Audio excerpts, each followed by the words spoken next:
For 5 decades, Paul McCartney remained silent, allowing Yoko Ono to shoulder the blame and letting the public believe a version of history that wasn't quite true. But now, at 83, he's finally opening up. The truth he's revealing is far more complex, emotional, and painful than anyone expected. This isn't just about Yoko. It's about the deeper issues, personal struggles, and tensions that ultimately shattered the Beatles. It's a revelation that changes everything we thought we knew. Cracks beneath the Beatlemania in the early 1960s. The Beatles became the biggest band on Earth. Their fame exploded overnight, with screaming fans, endless tours, and constant media attention. But behind the smiling faces and catchy tunes, something was already shifting. The pressure of being global icons wore them down quickly.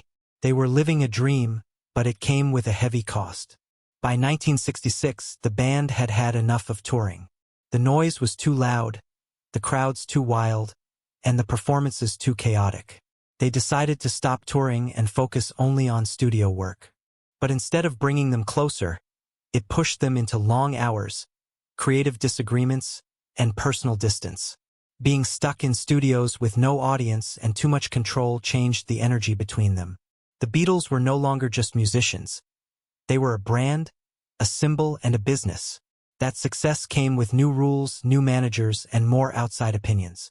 They had to make decisions not just for their music but for their image and company. Slowly, each member began to drift into his own world. The unity that made them strong started to fade without anyone noticing. John Lennon began pulling away from the group identity. He got more involved in politics and personal exploration, no longer fully committed to the band. George Harrison turned toward spiritual growth and started writing more of his own songs. Ringo Starr tried to keep up but often felt lost in the background.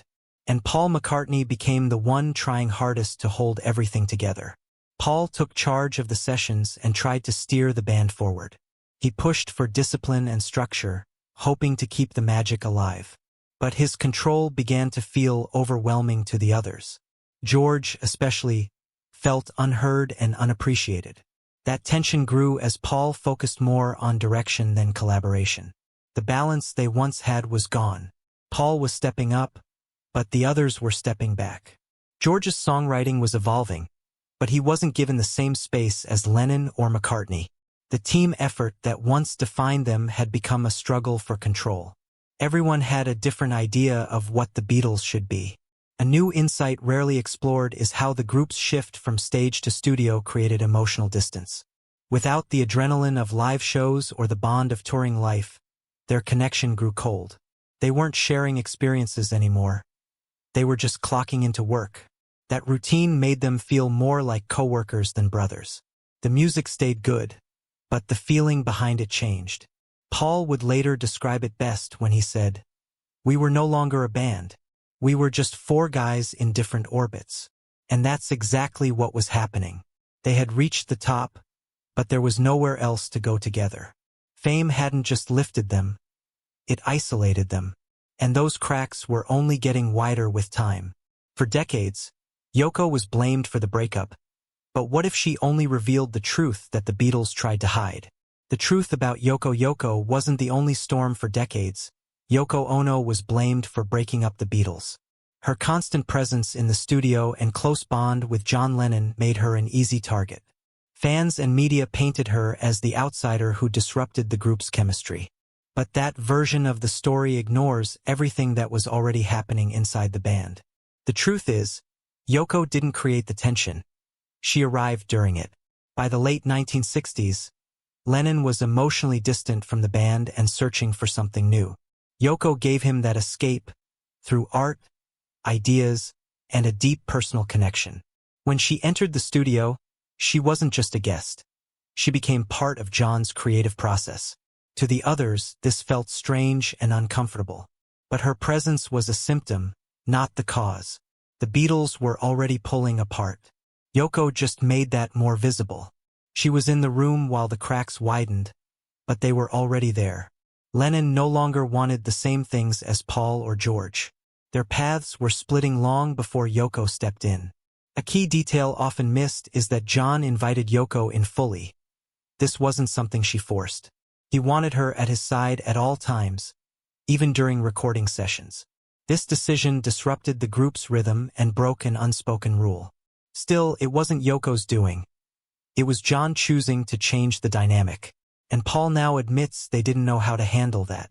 In later years, Paul said he saw how strong their bond was and understood why John needed her close.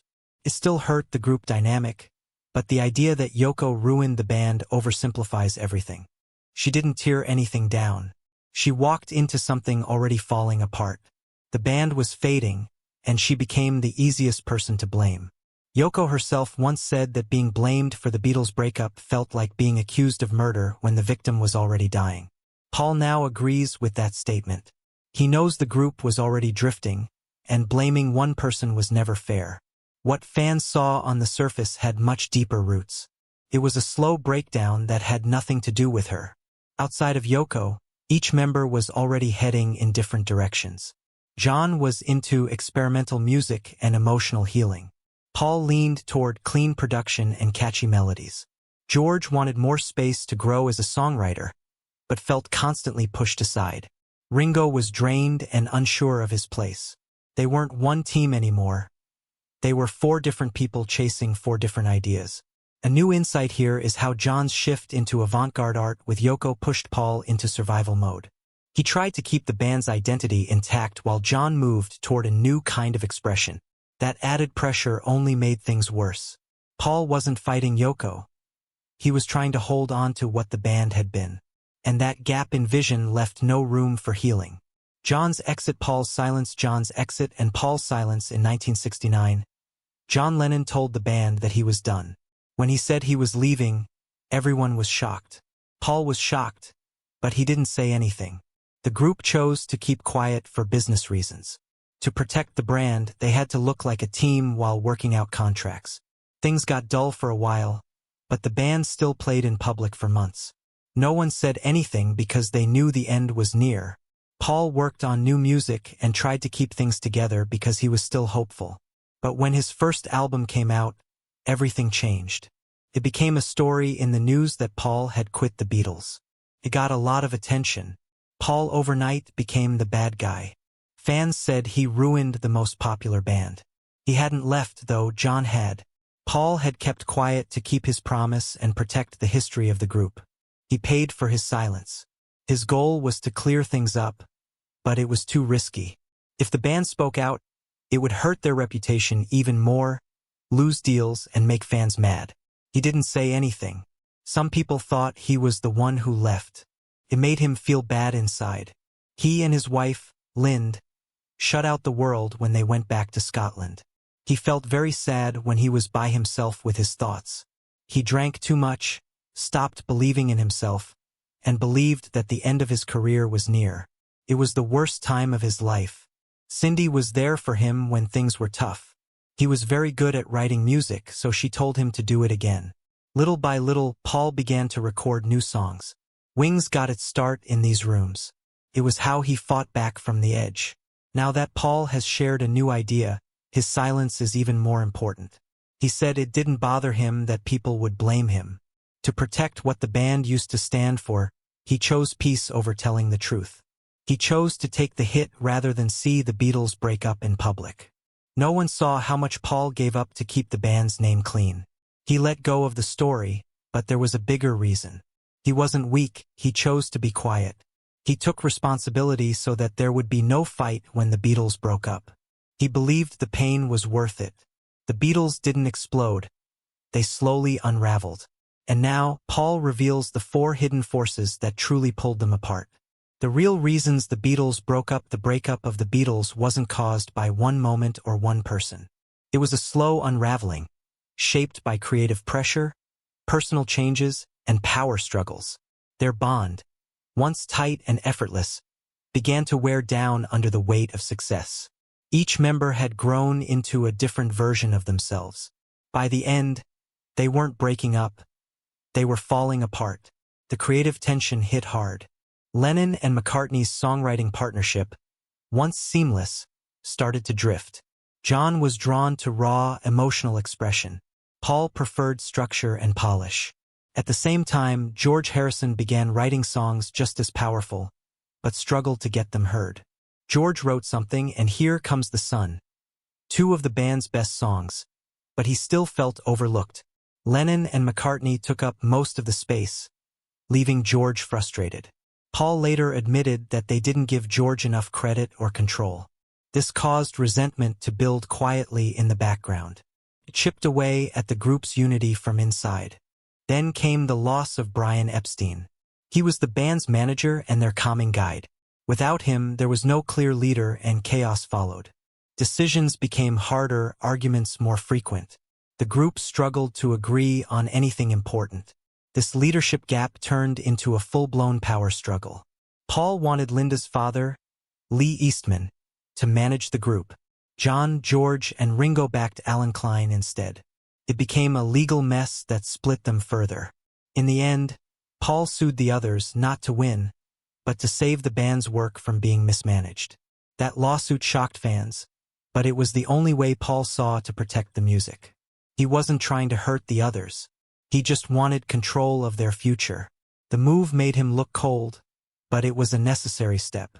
It was about rights, money, and protecting years of work. Outside of business, their personal lives were also drifting. John was exploring new ideas with Yoko and diving into political causes. George turned inward, finding peace in Eastern religion and playing solo music. Paul stayed focused on producing and arranging, still trying to keep things moving. Ringo felt stuck in the middle, often unsure where he fit. They were all changing and moving in separate directions. The Beatles weren't boys in a band anymore. They were adults with different goals, beliefs, and priorities. Their friendship had evolved into a tense working relationship. There was no one big fight, just a series of small splits that added up. The bond that once held them together quietly faded. A new insight worth noting is how their silence and image control only made things worse. By hiding the internal issues, they let myths grow. Fans thought the band was fine until it wasn't. That gap between public image and private truth made the collapse more shocking than it needed to be. At 83, Paul isn't rewriting history. He's healing from it. And the truths he shares now change everything we thought we knew. Making peace with the past at 83, Paul McCartney is no longer carrying the weight of old rumors. He's not changing the story. He's setting the record straight. For years, he let people believe he broke up with the Beatles. He allowed the media to spin the tale because protecting the band's name seemed more important. But now, with time behind him, he's ready to speak with clarity and peace. Paul has looked back at those final years more than anyone realizes. He's studied the details, replayed the choices, and accepted the mistakes. His memories of each bandmate are full of warmth and regret. He sees things differently now, not through anger or sadness, but through maturity. What once felt like betrayal now feels like growth. He reflects on Yoko and says he admires how deep her connection with John was. Back then, it felt disruptive, but now he sees it as real love and loyalty. He understands why John brought her everywhere. They were a unit, and Paul respects that now. He also speaks about John with deep affection. They argued, but it came from being close, not from hate. Paul remembers George as a quiet genius who deserved more space. He now admits he didn't say it enough, that George was brilliant, thoughtful, and full of talent. It's one of his biggest regrets. Looking back, he sees George not as a junior member, but as an equal. The respect was always there. It just wasn't always spoken. He calls Ringo the heartbeat of the band. Always dependable, always steady. While others were falling apart, Ringo held on the longest. Paul appreciates how Ringo kept showing up, kept playing, and kept the band together longer than anyone realized. His presence was simple but powerful. Paul says the hardest part wasn't the breakup, it was the silence that followed. He let lies spread because he thought protecting the band's image was worth the personal cost. But silence didn't protect. It confused fans and made healing harder. He spent decades trying to make peace with that choice. And now he's finally doing it.